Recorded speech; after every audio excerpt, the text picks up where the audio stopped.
శుభములు కలుగు నీకు. మా అమ్మాయి నేరం చేయలేదని తేలిపోయిందిగా, ఇక మేం వెళ్ళిపోవచ్చా?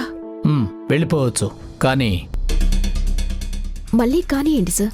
ప్రణయ్కి సంబంధించిన కేసులో తను ప్రణయ్ని కొట్టడం, తర్వాత ఆ విషయం చట్టానికి తెలియకుండా దాచి ఉంచడం, ఇవన్నీ చట్టసమ్మతమైన విషయాలు కావు.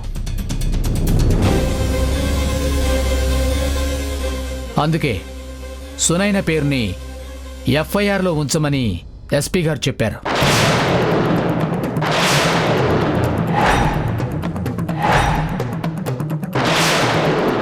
సునైన కూడా కోర్టు విచారణకి హాజరు కావాల్సి ఉంటుంది. అమ్మా, అక్క, మీరందరూ అనవసరంగా కంగారు పడకండి. సునైనాని కోర్టుకు పిలిచేది ఒక సాక్షిలాగానే పిలుస్తారు, నేరస్తురాలిగా కాదు.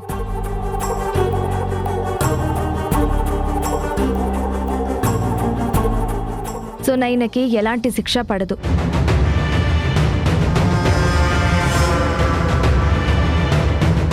ఇక మీరు బయలుదేరండి.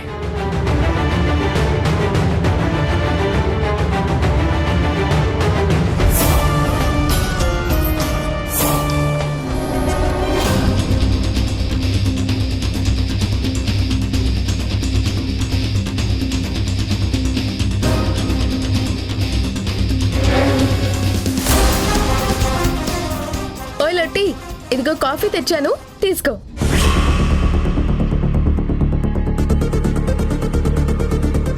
ఓయ్, ఏంటిలా ఉన్నావు? అంత కోపమా? నేను కాఫీ తెచ్చానని కంగారా?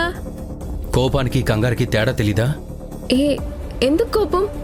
నేనేం తప్పు చేశాను? నీకు తెలియదా? తెలియనట్టు నటిస్తున్నావా? నటించాల్సిన అవసరం నాకు లేదు. మేబీ నీకు సీరియస్గా అనిపించిన విషయం నా కామన్ మ్యాటర్లా అనిపించి ఉండొచ్చు. అదేంటో చెప్తే. మా అమ్మతో నువ్వెలా మాట్లాడావు?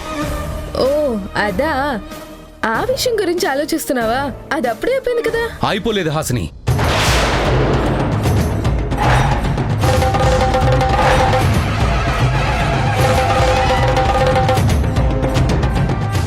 మా అమ్మతో నీకు ఎలా అనిపిస్తే అలా మాట్లాడేసి అది అక్కడితో అయిపోయింది అనుకోవద్దు. నువ్వు ఎదురు సమాధానం చెప్పింది, నీతి వాక్యాలు చెప్పాలనుకున్నది మా అమ్మతో అని మర్చిపోవద్దు. అది కాదు, నేను మాట్లాడిన దానిలో తప్పు. నీ మాటల్లో తప్పొప్పులు నాకు అక్కర్లేదు. నువ్వు అమ్మతో అలా మాట్లాడటమే నాకు నచ్చదు. మా అమ్మే నాకు దైవం. ప్రపంచంలో అందరినీ ఒక పక్కన పెట్టి మా అమ్మని ఒక్కదాన్ని ఇంకొక పక్కన పెడతాను నేను. నువ్వలా మాట్లాడుతున్నప్పుడే నేను నీకు గట్టిగా సమాధానం చెప్పేసి ఉండేవాణ్ణి. కానీ ఎందుకో అమ్మ ముందు వద్దనిపించింది. ఇంకెప్పుడు అమ్మతో అంత హార్ష్గా మాట్లాడతావు. దానివల్ల నీకు అమ్మకి మధ్య గ్యాప్ ఇంకా పెరుగుతుందే కానీ తగ్గదు.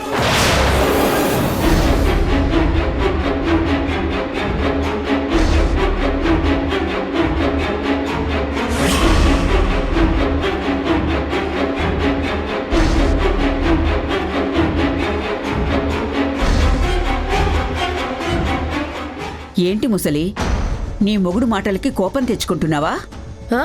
అతనేం నా మొగుళ్ళ మాట్లాడలేదు, వాళ్ళ అమ్మ కూర్చిగానే మాట్లాడాడు. అతను అమ్మ కూచిగా మాట్లాడుంటే ఇక్కడి వరకు తన ఆవేశాన్ని ఆపుకునేవాడు కాదే. అక్కడే నువ్వు వాళ్ళమ్మతో మాట్లాడిన క్షణమే నీ చెంపలు వాయించేసేవాడు. అమ్మమ్మా, ఏ ఒకసారి కొట్టాడుగా, గుర్తులేదా?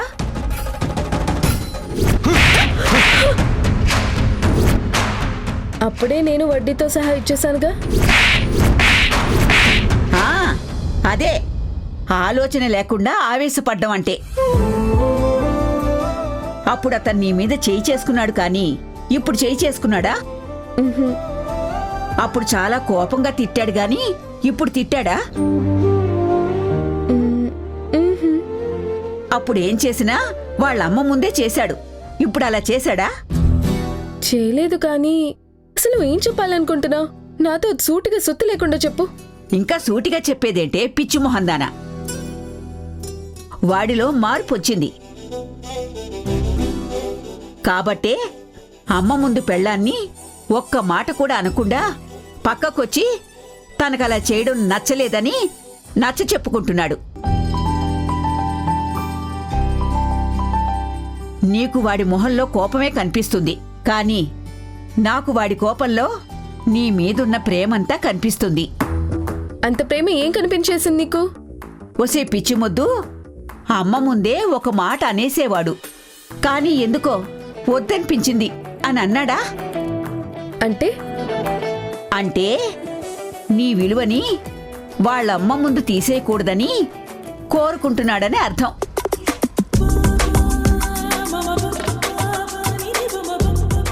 నువ్వు వాళ్ళమ్మకి దూరం కాకూడదని కోరుకుంటున్నాడని అర్థం. ఎప్పుడు మొగుడి పై మాటలు వినడం కాదే, లోపలి మనసుని కూడా చూడు. నీ వాణ్ణి నువ్వు సరిగ్గా అర్థం చేసుకుంటే అద్దంలో నిన్ను నువ్వు చూసుకున్నట్టే ఉంటుందే, తెలుసుకో.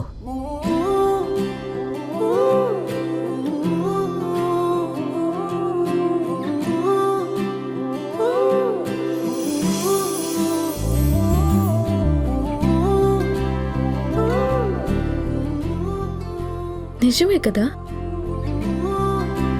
7 రంగుల వాన 2 కళ్ళల్లోన, కారణం ఎవరంటే అక్షరాల నువ్వే. ఇన్ని నాళ్లుగా ఉన్నా ఇప్పుడే పుడుతున్నా.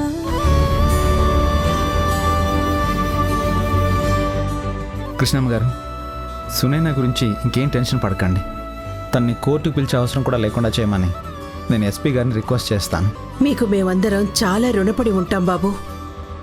మీకు కృతజ్ఞతలు ఎలా చెప్పాలో తెలియడం లేదు బాబు. అయ్యో, అవేం మాట్లాడండి, ముందు మీరు చేయి దించండి.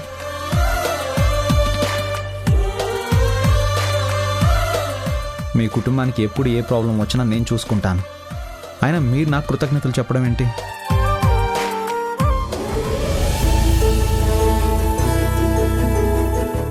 వరహి, నువ్వు కూడా. మీరు నిన్న రాత్రి ఆ టైంలో రాకపోయింటే ఖచ్చితంగా దారుణమే జరిగిపోయేది. అవును సార్, ఇంక పరిస్థితి మా చెయ్యి జారిపోయిన స్థితిలో మీరొచ్చి మమ్మల్ని కాపాడారు. ఇప్పుడే కాదు, మీరు మా కాపదొచ్చిన ప్రతిసారి మమ్మల్ని సేవ్ చేస్తూనే ఉన్నారు. మీలాంటి మంచి మనిషి మాకెప్పుడూ అండగా ఉంటే బాగుండేది.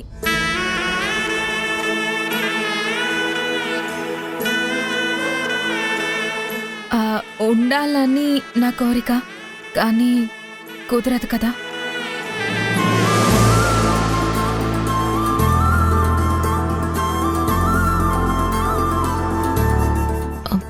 సరే, మేము బయలుదేరుతాం. అమ్మా, పదండి.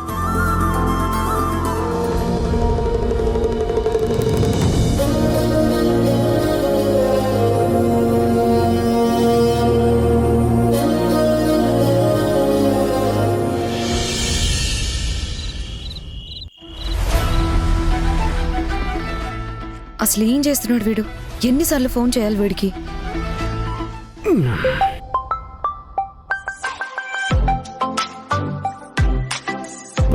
దీనికి టైం తెలియదు అనుకుంటా. ఏ టైంలో పడితే ఆ టైంలో ఫోన్ చేస్తుంది. ఆన్సర్ చేయకపోతే అర్థం చేసుకోదు. హలో. ఏయ్, నీకు అసలు బుద్ధుందా? ఎన్నిసార్లు కాల్ చేయాలి? అసలు నీకు అర్థం కావట్లేదు రేఖ. నేను చాలా ఇంపార్టెంట్ వర్క్లో ఉన్నాను. నాకు అర్థమవుతుందిలే. అందమైన పెళ్ళాం దొరుకుతుందని పార్టీ చేసుకుంటున్నావా? ఏం పెళ్ళాంలే రేఖ.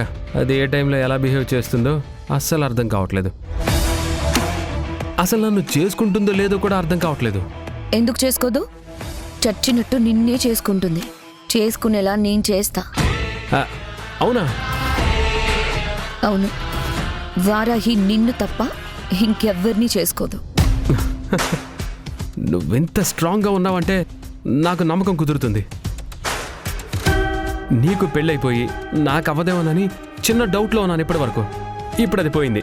ఓకే ఓకే, నువ్వు ఒక పని చెయ్యి. చెప్పు.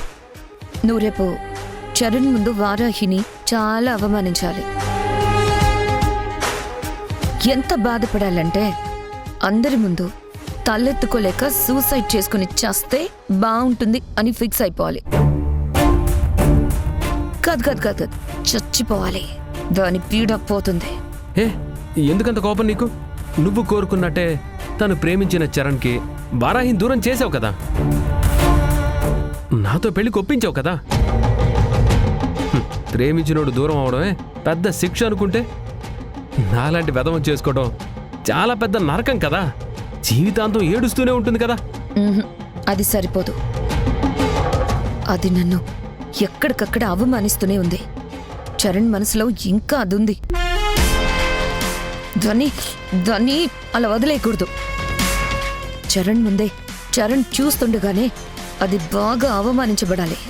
చెప్పాను కదా, చచ్చిపోయినా పర్వాలేదు, ముందు ఆ పంచుడు. సరే, రేపే ఆ పని చేస్తాను. చరణ్ చూస్తుండగానే ఆ స్కూల్లో అందరి ముందు వారాహిని అవమానిస్తాను. చరణ్కి పిచ్చెక్కిపోయేలా చేస్తాను. వారాహి చరణ్ ముందు నిలబడలేక సిగ్గుతో చచ్చిపోయేలా చేస్తాను. బైరాక.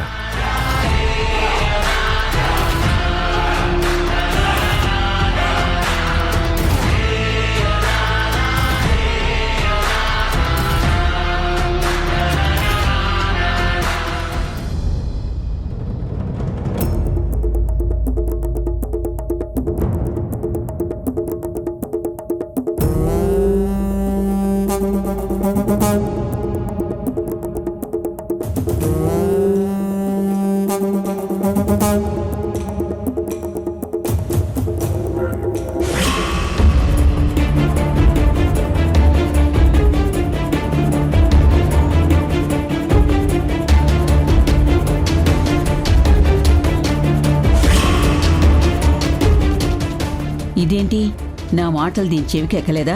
మొగుడి మాటలకి తెక్కెక్కిందా? అత్తతో గొడవకి బయలుదేరినట్టుంది.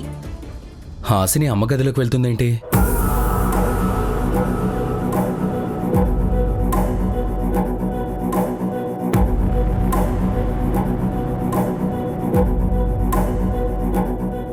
అత్తయ్యగారు,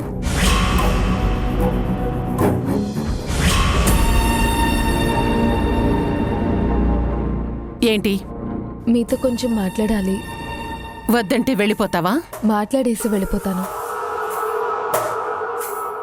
ఇప్పుడు నేను మీతో మాట్లాడకపోతే రేఖా పెళ్లికి అన్ని అడ్డంకులే వస్తాయి. చివరికి రేఖా పెళ్లి ఆగిపోయే పరిస్థితి కూడా రావచ్చు.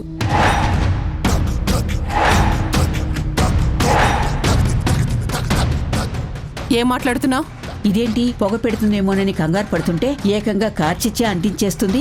నిజం అత్తయ్య గారు, నేనేదో అన్నానని మీరు సీరియస్గా ఉండటం, మీరు సీరియస్గా ఉన్నారని నేను మొహం మార్చుకొని తిరగడం, దీనివల్ల ఏం జరుగుతుంది? మీరు చెప్పేది నేను చేయకపోవడం, నేను అడిగేది మీరు వినిపించుకోకపోవడం, అంతేగా?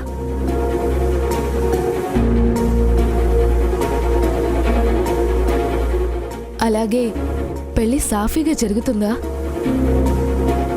ఇంట్లో ఉన్న మనమే మాటలు అనుకుంటూ ఉంటే వియ్యాల వారి ముందు మన మాటలకి విలువ ఉంటుందా?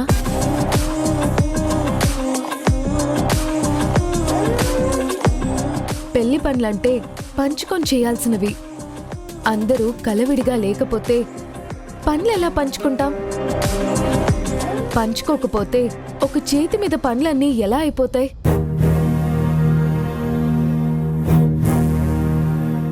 ఇక నుంచి మీరు నన్ను ఏదో ఒకటి అనడం, నేను దానికి కౌంటర్లు వేయడం, ఇదంతా వద్దండి. రేఖ పెళ్లి జరగాలని మీరెంత కోరుకున్నారో, అందుకోసం ఎంత కష్టపడ్డారో నాకు తెలుసు.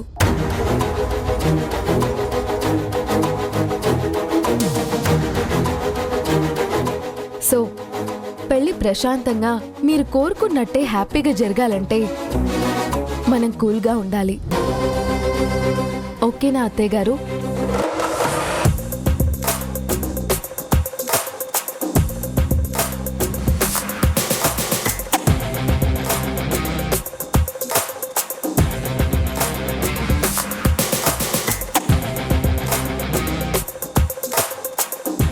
అరుంధతి, ఏం ఆలోచిస్తున్నావు? నీ కోడలు తన ఆడబిడ్డ పెళ్లి బాగా జరిగేలే చేయమని అడుగుతోంది. అర్థమవుతుందా? అత్తయ్య గారు, పెళ్లికి ఏమేం పనులు చేయాలో ఎలా చేయాలో మీరు చెప్తూ ఉండండి, మేం చేస్తూ వెళ్తాం.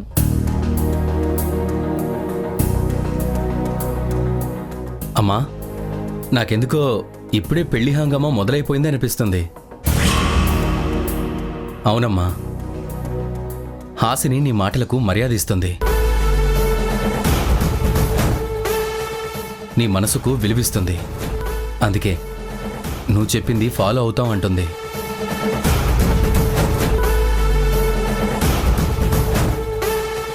చెప్పమ్మా, మమ్మల్ని ఏం చేయమంటావో చెప్పు.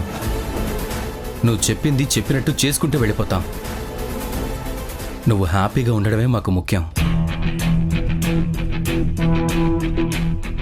చెప్పమ్మా, హాసిని ఏం చేయాలో, నేనేం చేయాలో చెప్పు.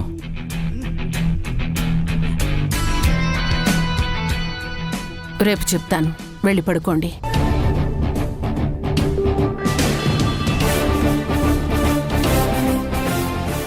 ఏంట్రా అలా మొహాలు చూసుకుంటున్నారు? మీరు చెప్పిన దానికి మీ అమ్మ సరే అంది. రేపు పెళ్లి పనులు మొదలవుతాయి. మీరు వెళ్ళి పడుకోండి. వెళ్ళండి వెళ్ళండి. ఓకే అమ్మా, థ్యాంక్ యూ. Good night.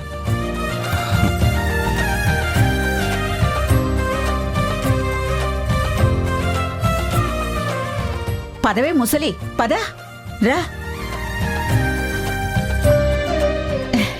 వెళ్ళు ముసలి.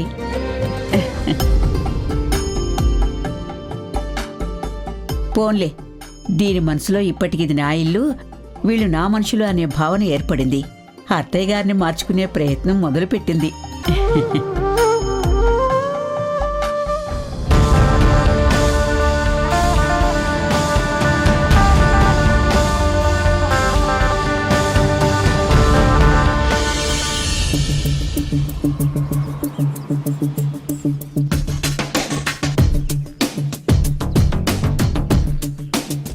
ఏంటి మళ్ళీ?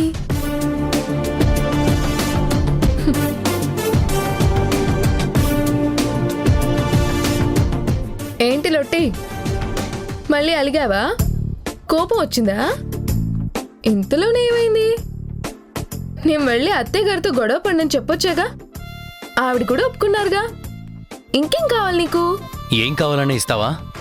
నీకు కావాలా? నేనివ్వాలా? ఏం కావాలి, ఏమివ్వాలి? మొగుడు సంతోషంగా ఉన్నప్పుడు పెళ్ళం ఏదివ్వాలో అది.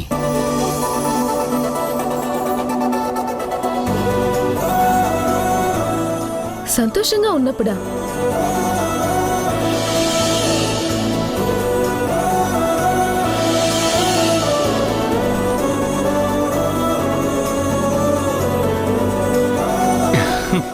ఏ పొట్టి, నువ్వు మా అమ్మతో ఎంత బాగా మాట్లాడావో తెలుసా? నాకెంత సంతోషంగా ఉందో తెలుసా? ఈ సంతోషంలో నిన్ను గిరగిర తిప్పేయాలనుంది.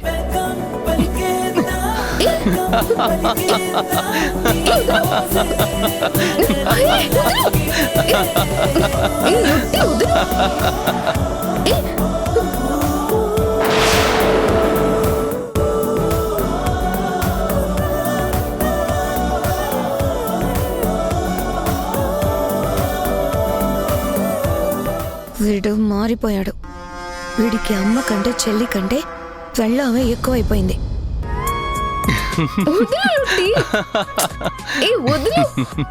అంటుంటే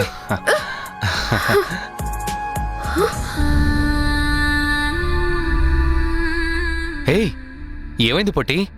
సడన్ గా ఎందుకు కోపం వచ్చింది నీకు? నేను హ్యాపీగానే ఉన్నాను కదా. నేను హ్యాపీగా ఉన్నాను కదా. నువ్వు హ్యాపీగా ఉంటే నేను హ్యాపీగా ఉన్నానా? అదే, ఏమైంది పొట్టి? నువ్వు ఇందాకంత సీరియస్ గా ఎందుకు మాట్లాడా?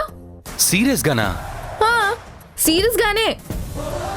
అసలే నీది కోతి మొహం, దాన్ని మళ్ళీ ఇంకాస్త మార్చుకొని కొండ ముచ్చులా పెట్టి బొబ్బ అని కోపంగా మాట్లాడేస్తే నాకెంత బాధేస్తుందో ఆలోచించకుండా ఇప్పుడు వచ్చి పెద్ద సంతోషం అంట సంతోషం. అప్పుడే కొంచెం నార్మల్ గా చెప్పుండొచ్చు కదా. అరే, ఇందాక అమ్మతో అలా మాట్లాడినందుకు కోపం వచ్చింది నాకు. ఆ నువ్వు అలా మాట్లాడితే నాకు కోపం రాదా? నాకు ఇప్పుడు కోపం వచ్చింది. అరే పొట్టిగా, నేనిప్పుడు చాలా హ్యాపీగా ఉన్నాను రా. నా మూడు ఎందుకు పాడు చేస్తావు? పెద్ద సార్ దిగొచ్చారు, ఈయన గారు కోప్పడితే ఏడవాలి, తర్వాత పల్లెకిలించుకుంటూ నవ్వేయాలి. మాకే మూడు ఉండదు, మేం మనుషులం కాదు, మాకే ఫీలింగ్స్ ఉండవు. ఇదిగో, నేను ఆ మాట అనలేదు. మా అమ్మతో నువ్వు తప్పుగా మాట్లాడావు, ఆ మాట చెప్పాను నీకు. ఆ చెప్పావులే. ఆ చెప్పేదేదో కొంచెం సాఫ్ట్ గా మంచి మొహంతో చెప్పొచ్చుగా. ఆ కొండ ముచ్చు మొహం పెట్టి చెప్పాలా? ఇదిగో, నన్ను మళ్ళీ కొండ ముచ్చనద్దు చెప్తున్నాను. ఏ ఎందుకనద్దు? నీ మొహం అప్పుడు అచ్చం అలాగే ఉంది, నాకు అసలు చూడబుద్దే కాలేదు. అయినా నువ్వు కొండముచ్చు కాదు, లొట్టి పెట్టవి, ఫ్యాక్టరీ గొట్టానివి.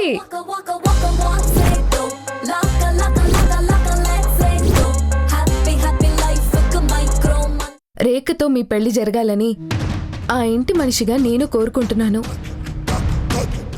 కానీ నా డౌట్ క్లియర్ చేసుకోవాలని అడుగుతున్నాను. ఎందుకు ఒప్పుకున్నారు ఈ పెళ్లికి? దానికి 2 రీజన్స్. రెండా? ఏంటి? ఒకటి వారాహి, మా అక్క. రెండోది నువ్వు.